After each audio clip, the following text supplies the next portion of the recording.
Quando você pega o seu instrumento e digitaliza o som dele para dentro do computador, utilizando uma interface de áudio, para que você possa editar o som desse instrumento. Aí no seu programa de produção musical favorito, que na verdade agora não passa de dados digitais, esse processo envolve uma sequência de etapas que, se você não souber exatamente como configurar cada uma delas, você pode acabar com um som de baixa qualidade. Nesse vídeo nós vamos ver como que o sinal desse som de cada instrumento que você está gravando, dessa música que você está produzindo, caminha dentro do seu programa de produção musical. Nós vamos ver onde e como que o SSL Mixer entra nessa história e por que ele é tão importante nas produções musicais. Para demonstrar esse caminho do sinal, eu vou utilizar o meu programa de produção musical, a minha DAW, que no meu caso é o Reason, da Propellerhead. Mas tudo que eu vou falar aqui nesse vídeo é igual em qualquer programa de produção musical. Inclusive, as dicas que eu vou dar nesse vídeo, elas são muito parecidas também com o que acontece em um console real, em um estúdio profissional.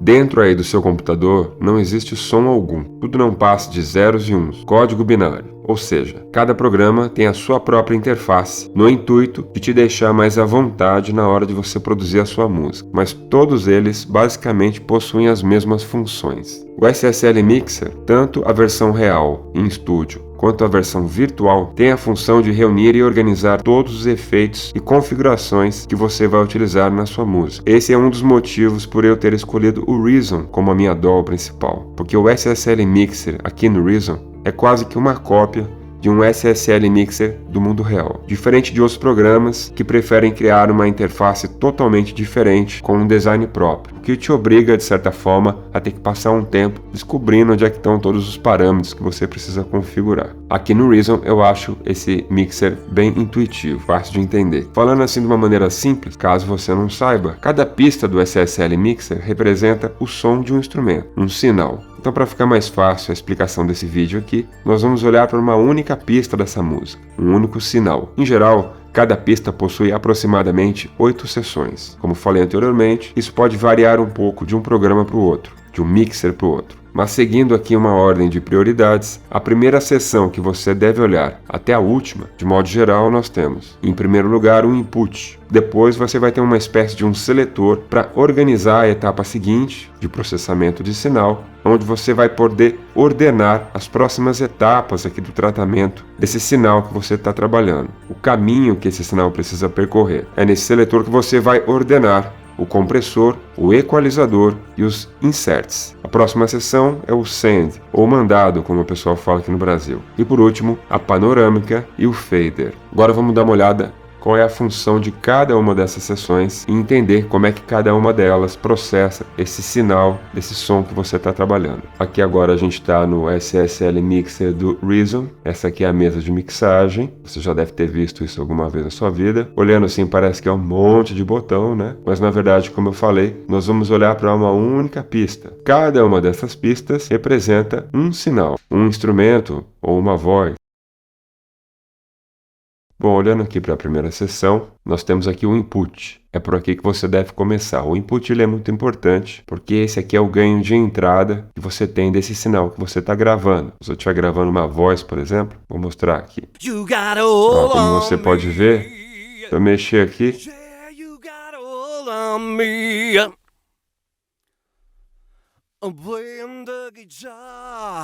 quando você mexe aqui, você mexe nesse sinal de entrada aqui na mesa de mixagem. É por aqui que você começa. Inclusive, quando você vê essa mesa de mixagem num estúdio profissional, é uma prática, né? Que toda vez que você chega num estúdio, você precisa colocar todos esses ganhos no mínimo, para não correr o risco de alguém chegar lá no estúdio, né, no aquário, no estúdio, onde ficam os instrumentos, onde é que fica o microfone para o vocalista cantar, e o cara começar a tocar lá e, de repente, você danificar os seus monitores, né, o seu fone de ouvido, enfim. Depois que começou a fazer o teste de áudio lá, você aumenta aqui, e o ideal é que você coloque todos esses ganhos aqui, de forma a deixar aqui embaixo, nesse 10 aqui, que significa menos 10 decibéis. De forma a criar um equilíbrio nesse sinal que você está colocando aqui na sua música. Esse aqui é o início.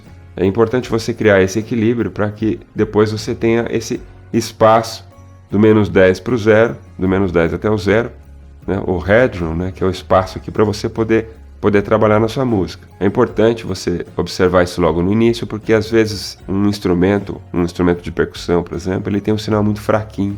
Então você precisa dar um ganho maior nele aqui, para que você possa ouvir ele com a mesma energia, com o mesmo volume que todos os outros instrumentos. Você não corre o risco de você começar a mixar a música e você esquecer daquele instrumento. E acredite, quando você tem uma música igual essa daqui, com dezenas de pistas, é muito fácil a gente esquecer um instrumento que tem um som muito sutil, e para isso não acontecer, é importante que você certifique de que todos os sons estão aqui com o mesmo equilíbrio, né? A mesma energia, o mesmo volume. Aqui do lado do ganho você tem o botão de inverter a fase. Quando você clica aqui, você inverte a fase desse sinal. Esse botão tem várias funções. Uma delas é quando você grava, por exemplo, um violão com 2 microfones, ou então voz com mais de um microfone, e você tem várias pistas aqui, cada uma com um sinal desses microfones separado, e você quer ver se tem algum vazamento de algum desses microfones. Você vai inverter a fase, né? Vai inverter esse sinal para ver o que acontece, né? Se está havendo alguma anulação de fase, por exemplo. Assim como também quando você está produzindo a música, às vezes acontece de você ir comprimindo muito essa música e você vai danificando esse sinal, e clicando em inverter aqui, você tem uma chance de comparar um sinal de uma pista com a outra para ver se está ocorrendo algum cancelamento de fase. Mas eu não vou me aprofundar muito nesse lance da inversão da fase, isso aqui fica para um próximo vídeo. A segunda seção que a gente vai ver é o caminho do sinal, onde a gente vai poder inverter aqui o que a gente quer que aconteça com esse sinal, né? Como é que vai ser o processamento desse sinal. Uma vez que você já equilibrou o ganho de entrada aqui, você vai poder determinar se você quer comprimir primeiro, equalizar ou colocar algum efeito, né? Um insert. Equalização e compressão também são efeitos, porque tudo que você aplica numa frequência ou num sinal, que você modifica esse sinal, é um efeito. Mas foi adotada uma certa prática assim, de dizer que inserts são efeitos como reverbs, delays, e equalização e dinâmica, né? E compressão é meio que algo separado, que não é visto como efeito, tá? Eu já vi também engenheiros dizerem que a compressão e a equalização não são colocados como efeitos, porque são duas etapas que são essenciais, que são sempre utilizadas. O insert ele é mais visto como algo que nem sempre você vai utilizar, é algo mais opcional. Por exemplo, você nem sempre vai querer colocar um reverb num instrumento ou numa música, né?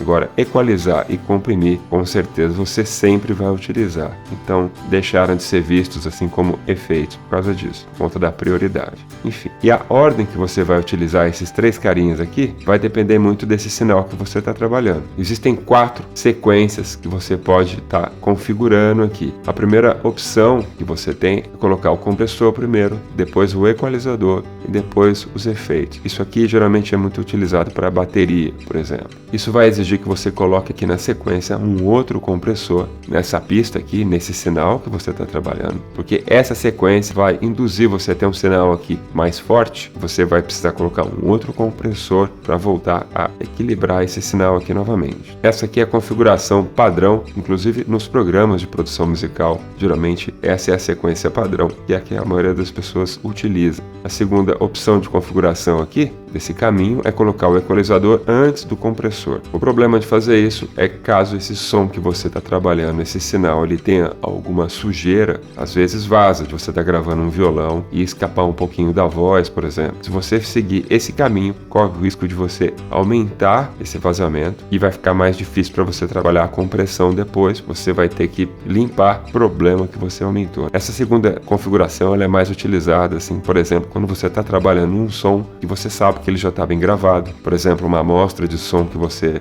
baixou da internet ou de algum plugin que você utiliza, que já foi bem gravado, esse sinal está limpo, então você pode trabalhar a equalização antes da dinâmica. Se você estiver gravando um som aí no seu home studio, no seu estúdio, essa aqui é uma configuração que pode dar um pouquinho de dor de cabeça. A terceira opção, o terceiro setup aqui é colocar o insert, os efeitos antes da equalização. E por último, a dinâmica, né? Comprimir ou utilizar o gate. Essa opção é mais quando você quer realmente criar alguma característica muito específica para esse som. Você quer que esse som tenha alguma característica que você realmente está construindo o som antes de colocar a dinâmica nele, né? Um som mais sintetizado, por exemplo, né? Um som que tem uma espécie de algum efeito sonoro, né?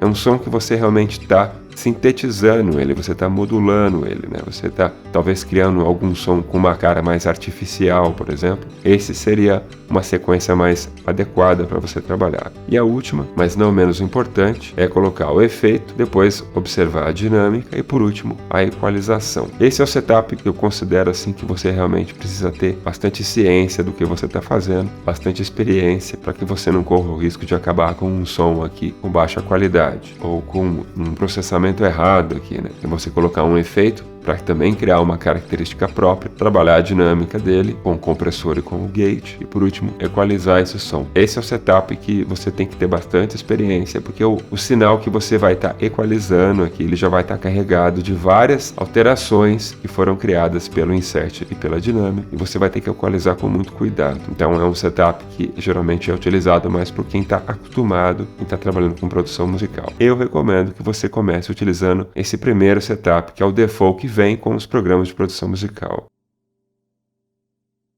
Agora a gente vai descer aqui para dinâmica, que uma vez que você deu essa configuração aqui, a próxima é a dinâmica, onde a gente tem o compressor e o gate. O compressor basicamente é onde você vai dar mais equilíbrio para os picos dessa frequência e desse sinal, para que você não tenha um pico muito diferente das partes mais silenciosas desse sinal, então você usa o compressor para dar um equilíbrio na frequência. E o gate a gente utiliza para limpar algum som que está escapando ali, né? O gate, como o próprio nome diz, ele é um portão que você vai determinar o que pode e o que não pode passar nesse sinal, desse som que está nessa pista aqui que você está trabalhando. Na sequência aqui, nós temos o equalizador, em que você vai estar trabalhando os graves, os médios agudos e os agudos desse sinal que você está trabalhando. Como, por exemplo, você pode ter aqui uma voz, você pode vir aqui na equalização, por exemplo.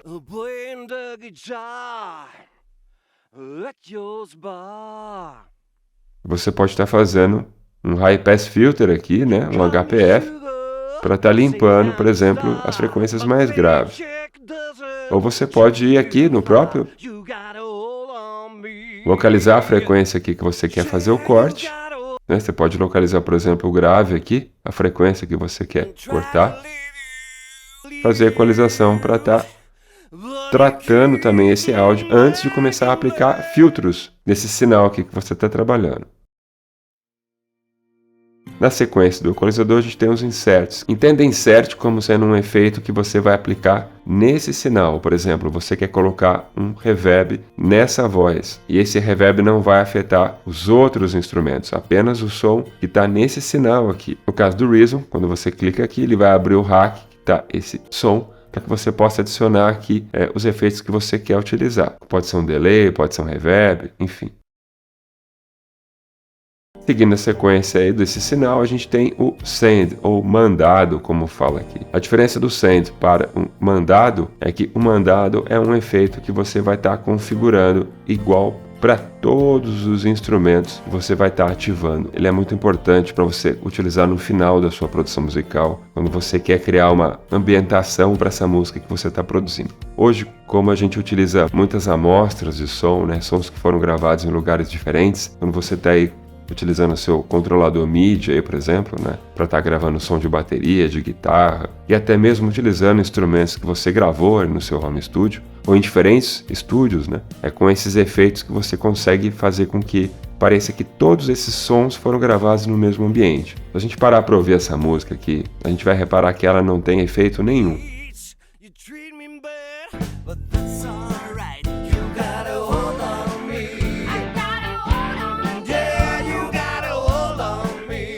Ela tá seca, né? Sem efeito.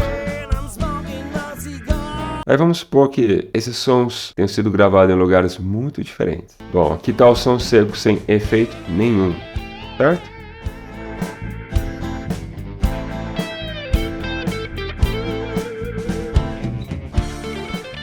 Agora a gente vai acrescentar aqui um reverb convolution.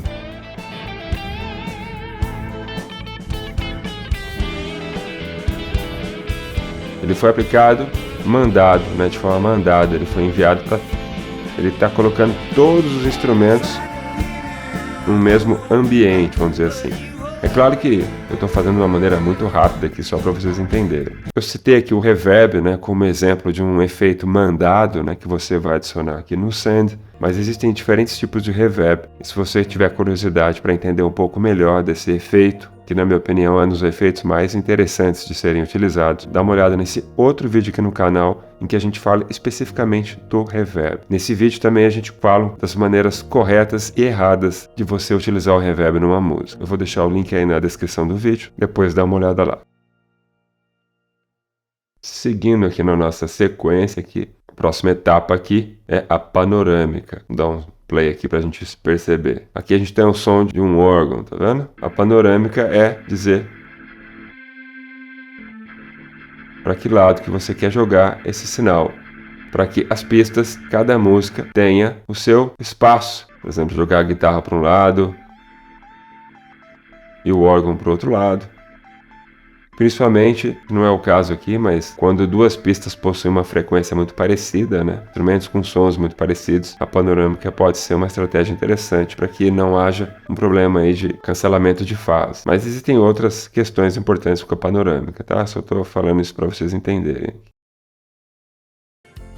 A última, mas com certeza não menos importante, seção aqui é o fader. E diferente do que muita gente pensa, o fader é o último estágio aqui desse sinal que a gente está processando. O fader é um botão assim que chama muita atenção e as pessoas têm uma tendência a começar por aqui, né? Mas o fader não deve ser utilizado como ganho de sinal. Na verdade, o fader ele deve ser utilizado para automação, para um certo refinamento aí nos volumes, para dar um certo equilíbrio entre as pistas e para fazer alguns fades de entrada ou fades de saída, ou seja, é mais um lance de automação do sinal. Ele nunca deve ser utilizado no estágio de ganho de sinal. Isso você vai fazer lá no input, lá no começo, ou até mesmo aí na sua interface de áudio, né, onde você estiver gravando esse sinal. Mas principalmente o fader deve ser utilizado para automação. E a automação é o seguinte: a gente vai entrar aqui, vai clicar aqui, vou criar vários pontos aqui, ó, para automatizar, tá?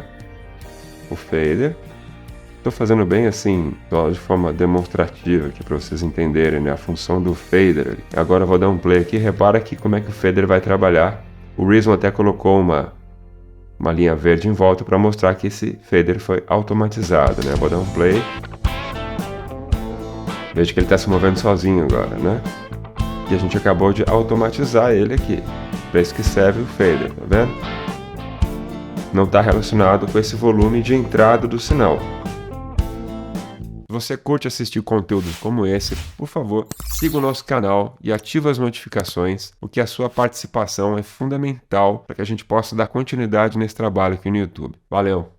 E tá aí, né? Uma vez que você trabalhou aí, cada uma dessas sessões, você processou o sinal da maneira correta, teoricamente aqui no final você está com um som pronto, e aí você pode ir para a próxima pista e fazer a mesma coisa, e para outra pista e fazer a mesma coisa, e a outra, e a outra, e a outra, até que no final você vai ter a sua música todinha mixada, para daí sim vir para essa última pista aqui ao lado, no final aqui, que representa a pista master, né, do sinal, para que você possa finalizar a sua mixagem, para daí estar enviando esse som aqui para a masterização. Mas eu não vou entrar em detalhes aqui com a pista master, porque senão esse vídeo vai ficar muito longo. A verdade é que mixar é uma técnica, mas também é uma arte. Quanto mais técnica você aprende, mais feeling você desenvolve, e assim aos poucos você vai desenvolvendo a sua personalidade. Se você assistiu esse vídeo até aqui, por favor, siga o nosso canal para você ser avisado quando a gente lançar os próximos vídeos. Aqui no canal a gente lança vídeo toda semana, tudo produzido com muito carinho para você. Valeu